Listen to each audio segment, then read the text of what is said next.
इसके बाद बस्तर दशहरा की कई और रस्में होती हैं, जिसमें रथ की चोरी, नवाखाई, विजय रथ परिक्रमा, मुरिया दरबार और अंत में देवी देवताओं की विदाई के साथ बस्तर दशहरा का संपन्न होता है।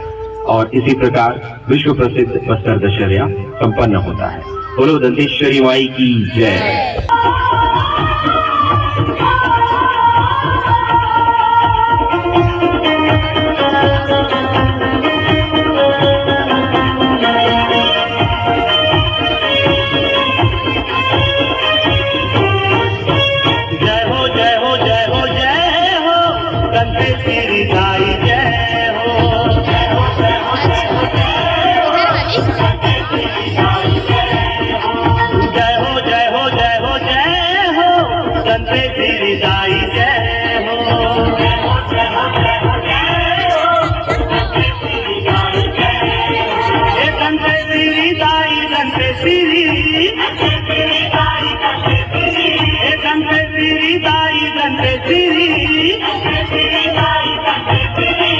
बंदा वो बस्तर के धारी संत श्री